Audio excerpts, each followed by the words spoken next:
Another Bond movie has inevitably led to another Bond game. So is this the Bond game that will finally trump GoldenEye? It's the question that's been asked and answered with a no since 1997.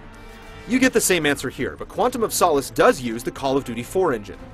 Looks can only take you so far, so does this Bond accomplish its mission, or should it be a secret agent? I think we found our bomb maker. Stop touching your ear. Sorry?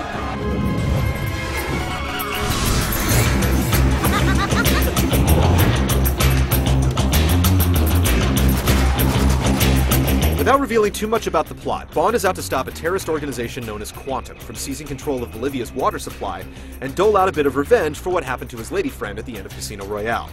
The game relies on a basic plot structure. Like a lot of movie games, there's enough info here to provide a few mild spoilers, but not enough to supply a great narrative. At best, it's a companion piece for someone who's seen the film. At worst, it's a loosely connected series of spoilers for someone who hasn't. Get back to the room, I'll meet you there.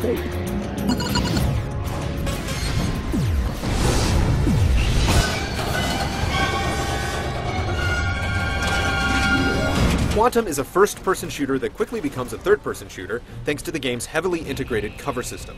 Fortunately, the transition is quick and easy, and default auto-aim options help make Bond suitably lethal. The enemies aren't such bad shots themselves, so if you want to survive in Her Majesty's Secret Service, you have to keep your head down. This 007 is equipped with regenerating health, cribbing the gun barrel view from the opening credits to let you know how close you are to death. You'll get plenty of use out of your own license to kill, but the game is very linear, and primarily focuses on firefights with a few unique sequences and quick-time battles. Quantum of Solace pairs an extremely short series of single-player missions covering material from the movies Casino Royale and Quantum of Solace. Despite covering material from 2 movies, the single-player campaign is remarkably brief and could easily be finished in 4 or 5 hours. It's a little longer than the combined running time of the 2 movies, making it shorter than similar games. A separate multiplayer mode pits MI6 against a rival group known as the Organization, with Bond himself showing up in certain modes. The high lethality and cover system give multiplayer a fairly realistic feel, although there's not a lot of personality here even when Bond is present to disarm bombs or make a dash to an extraction point. There is at least variety though, and you can purchase weapons and items to customize your loadout. Solace's multiplayer somewhat makes up for the surprisingly brief solo game.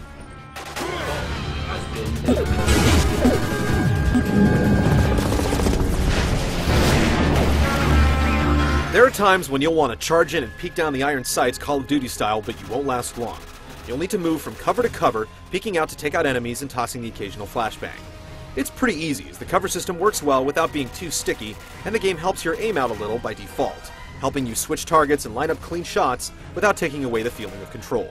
The weapon set adds a little bit of variety with numerous guns and different types of scopes, options such as burst fire or full auto, and the ability to add or remove a weapon's silencer.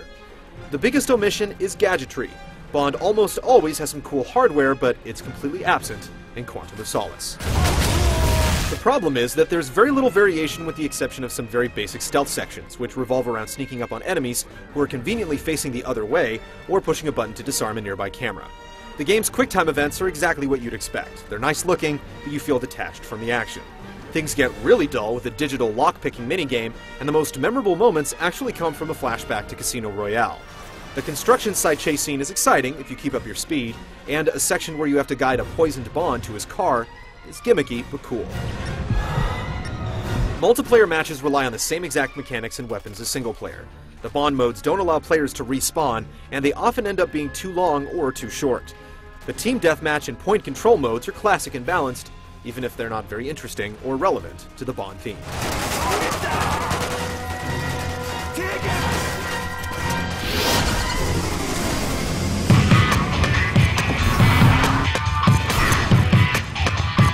While it by no means offers poor presentation even in its best moments, Quantum of Solace looks a bit generic. Unless you can see a clear shot of the virtual Daniel Craig on screen, it's not always immediately apparent that you're playing a Bond game. Whether this is due to the borrowed engine or some other reason, it's a little bit flat. The action lacks visual impact, and the best word to describe it is bland. A suitable original score and strong voice work from the movie actors helps balance things out, but when most of the story is told between missions in flat, uninteresting computer-style briefings, a lot of the potential is wasted. After the stylized intro is come and gone, you may have to remind yourself that you're actually playing a Bond game.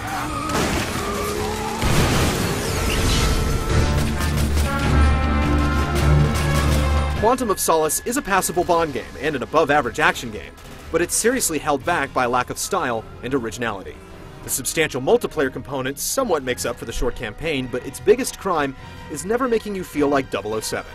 The wait goes on for a worthy successor to Rare's N64 classic.